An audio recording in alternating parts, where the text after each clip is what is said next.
Welcome back to Expat in Science. The studio's changed a bit. We had the guest Lisa Kambao. Now we have somebody who plays this harp at the Shangri-La, and she's been in this country for the longest time. Her name is Holly Paraiso. She's been in the country 19 years and plays the harp. So she's here to entertain us with the harp and tell us about the harp music from the harp. So welcome to Expat in Science, Thank Holly. you. So Holly, how long have you been in the country? 13 years. 13 years, fantastic. And this is your profession, this is your life and passion? This is it. Yeah? I've never seen such a big musical instrument. So tell us a bit about your first trip to the Philippines. What brought you to the Philippines? Oh. What makes you a Filipino today? Okay. Well, I'm married to a Filipino. Oh, you are? Yes. That's Paraiso? Yes. Paradise? Yes, and Okay. my family's here, my Okay. children and husband. And you married in the Philippines or in the U.S. of A? In Hawaii, where we're from. Maui, Yes. Maui. Okay. Does he play the harp too? No, he's a jeweler. Oh, all right. Okay. All right. So can you tell us what do you do in the Philippines and where do you play this thing? Okay. Besides the Shangri-La? Oh, besides the Shangri-La, I do parties, any type of function, weddings, receptions, wakes, birthdays, anything, store openings. And how many people in the world play the harp? Oh my goodness, in the world I don't know, but in this country there are few. There are a handful of harpists well, probably here. in Europe, lots of them, in Germany. And possibly, yeah. So could you describe a harp? What is it? I mean, where does it start? Where does it end? Okay, there are 47 strings to the Okay. instrument, 47. Yeah. And they're kind of set up like piano, the white keys. They're C. The C's are all red, the blacks are all F. That's the only way I know how to tell them apart. If they were all the same color, I wouldn't know where I was. Yeah. Okay, and these are kind of like all the white keys on the harp. And then I have foot pedals too, which kind of simplified are the black keys, kind of. We have 7 foot pedals. There are 1 for every note in the scale, A, B, C, D, E, F, G. And for every foot pedal, there are 3 notches, flat, natural, and sharp. So whatever combination your feet are in is what key you're in. Simplified. It looks really complicated. In picture books and the Bible, it looks quite simple. Because they don't have foot pedals. They didn't have Not foot pedals? in those days. This is only about a 200-year-old invention. This Concert grand. This is called concert grand, yes, it is. What kind of harp did they play way back then? Those were the small... The little carry... This very small, very few strings type of harp that you don't have to use your feet to press the pedals. They're very simplified. So, all right. So maybe, I think before I ask you any other dumb question, would it be nicer that you play a tune for us? Okay, so sure. that I understand what... You can't play rock and roll on this, can you? No. Another one bites the dust? No way. No. Okay. All right, we'll try. What are you playing for us? You want to I'll introduce do When I Fall in Love. Okay, This not is me. my- That's not for me. This is my favorite. Okay, all Always. right.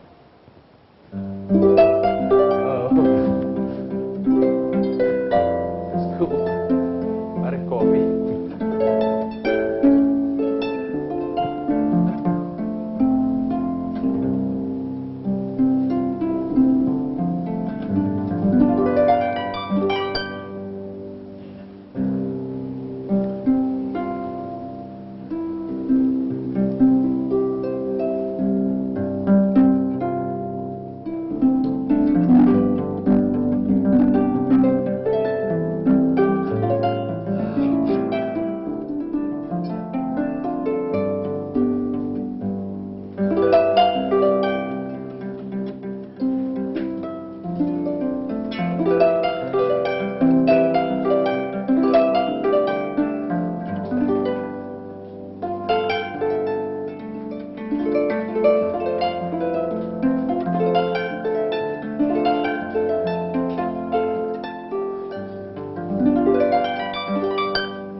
gosh, now I know what you mean. Now I know what you mean. So this is called the Grand Concert. Oh, Concert congratulations. Great job. I hope you like that. You know, I really enjoyed this. This is fantastic. Thank you. So, tell us a bit more about it. How much practice does it take to be able to play the harp? Okay. I found it very necessary to have keyboard experience before you start. Okay. Yes, you must take piano lessons first. And most harp teachers won't take you unless you have piano lessons first. Because it's a lot easier to learn. It's a lot easier if you, and then once you have the notes down and so forth, you can better understand what you do with the feet too.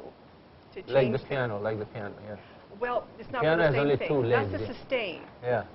The piano's pedals are for sustain. This is entirely different. They just change the key.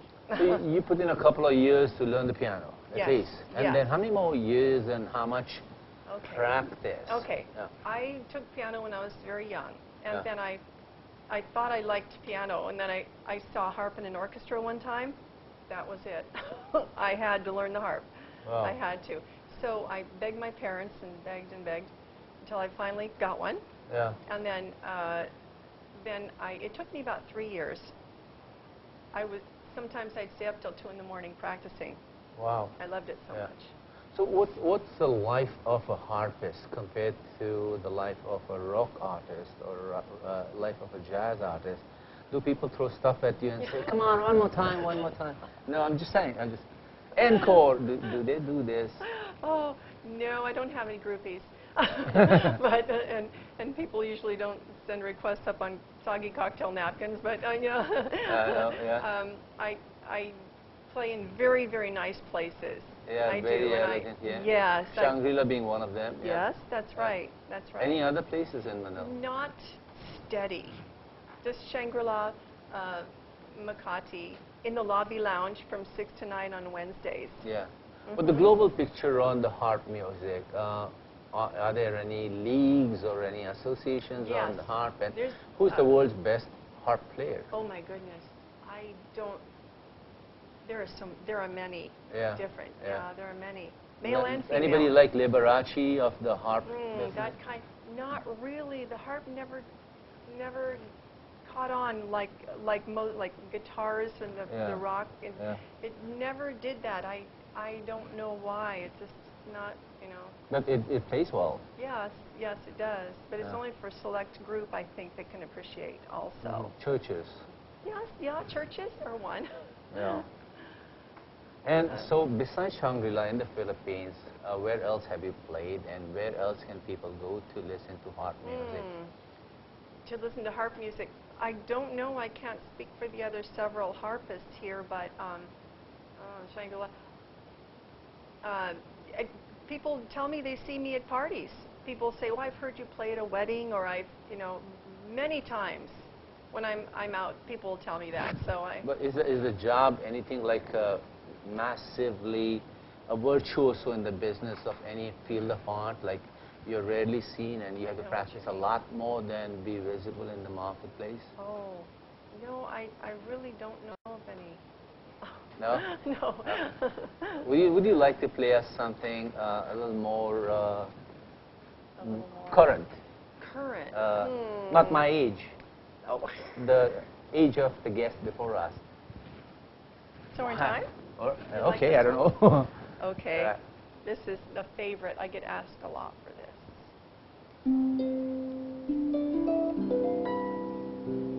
One more time.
gosh. Thank you. Wow. You know, it's also physically challenging. Yes. All right. So Lisa, thank you for entertaining us. Oh, sorry, Holly, thank you for entertaining us. Tell us a bit about what you want to get out of your life in the Philippines with the harp in hand. Oh, my What goals. do you want? What's your dream here? And my goals? Just to continue playing all the functions I do because I love playing. Yeah. I love it, and I hope I never stop. My daughter asked me the other day, when do you think you'll retire, Mom? And I said, I never thought about that before, and I said, retire? I'm not going to retire. I'll do it until I can't do it anymore, that's all. I just love it. What kind of satisfaction does it give you? What does it do for you as a human being? It makes me happy. I feel every note. I honestly do, and it just gives me such joy. How about your family, your kids and your husband? How do they take to you practicing this every day? Oh, well, two of them took it up. Yeah? Yeah, they don't have the love for it I do, but I kind of make them practice. Is it expensive to take it up? Like, do you have to buy such a huge one before, or you can do... You can learn on a smaller one, but when you get to be at all professional, you really have to have need a good one, like any other musical instrument. Yes, How's life in the Philippines for a person like you, a person with such a unique talent and living a mixed kind of a life in a different country that's not home? How's life for you? I really like it here. Yeah? Yes, I do. Well, what's the one thing that you like besides the people? Shopping. Shopping in the Philippines is fun for you? Yeah? Yes. So what's your dream for the Philippines as a person who has lived with a Filipino all her married life and has Filipino kids? What do you foresee for this country and its people? Well, I don't, generally speaking, I can just see that the Filipino people love my music. They really appreciate it. I mean, they're a very appreciative audience. So I love to give it to them. So we've established a rapport. Yeah. So coming from a hometown of Maui, Hawaii, and any difference, how many years ago did you move back here? 13 years. Oh, and compared to Maui, what's the difference in lifestyle here? Difference in lifestyle? Lifestyle. That's an interesting question. Food's very different. Yeah. Very different. Love your leche flan. Yeah. Opportunities for playing harp. Oh, well, it's wide open. It's wide open. I was one of only 2 or 3 harpists on Maui also. Yeah. Okay, so that is an issue. And here I'm one of only several too. Yeah. Oh, it's a rare profession, no? Yes. In the United States, in the continental United States, there are quite a few. And of course in Europe. I once had an artist here, of course he was a theater artist, and he mentioned that there was a time that he was looking for a larger audience, the world stage. Oh. And so he said there were times that he was looking for it, there are times he doesn't. What's your story? Are you looking for an exposure on a grander scale for yourself in terms of your talent and your profession and what you put out for the world? You know, that's possible, but I've never been exposed to that before. Or is it like still a burning desire inside of you? No, it's not really. I used to want to travel. I used to want to go abroad to do concerts. You wanted to do that? I did before, not so much anymore. And so now you live in the Philippines in Antipolo? Yes, Antipolo. You can see the whole of Metro Manila? Yeah, pretty much. All right. So, Holly, it's been great having you on this show. Thank you for letting us enjoy this beautiful music, and hope you continue spreading good music, good melodies. I assure you of that. Is there anything that you wanted to tell your audiences who love the harp music, to your friends and communities? Yeah? Sure. Okay. That one over there. Okay. Yeah. I'm open for all kinds of functions, and keep me in mind. I think my web is displayed there somewhere. Yeah. Okay. And there you go. right now I'm playing currently at Makati Shangri-La Hotel in the lobby lounge from 6 to 9 every Wednesday night. Okay, so I'll see you there. And if you were to, if there was somebody in the audience who wanted to become a harpist like you, or wanted to do something totally unique, what would that one suggestion be from you? Well, if I wanted to be ballet dancer at my age, for example, what would you tell me? I would say you really have the passion for it. I must have the passion for it? Oh, definitely. Yeah. Or you won't get very far without the burning passion to succeed in this. Yes. So you had this the time when you started this after you moved on? Oh, yes, since I was very small. I have a story for you. I read this somewhere. There was this great piano teacher, and people would come to him and say, teach us how to play the piano. So one time this person goes up to him and says, Master, teach me how to play the piano. The first time the kid plays the piano, the master tells him, listen, you're terrible, you better give up the profession and go home. And never think of playing the piano again. So the boy gives up playing the piano, and years pass by, and 15, 20 years later, the boy is a grown-up man, he's quite successful in his profession, and he's watching a show, and he happens to come across the master. And he says, you know what, about 20 years ago, I came to learn the piano from you. And you told me I was terrible and I should give up the dream and the hope of being a pianist.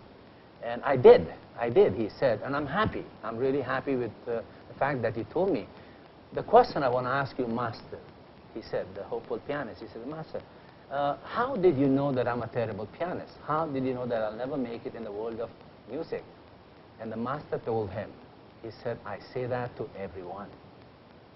Only those who come back, even after I say that you're terrible, succeed. Oh. Does that ring well for you too, for all harpists too? Yes, yes, because you have this feeling of you do it or die. You do it or die, yes. and never give up on it.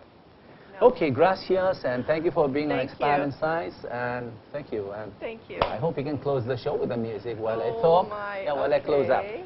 So thank you for watching Expat Insights. That's our guest, Holly Paraiso. You can watch her at Shangri-La 6 to 9 on Wednesdays. Next week, we have Bobby Barker, who is into poverty alleviation. And the week after that, we have the Malaysian ambassador. I'm your host, Raju Mandhyan. Thank you for watching Expat Insights and Mabuhay with the music. Good night. Thank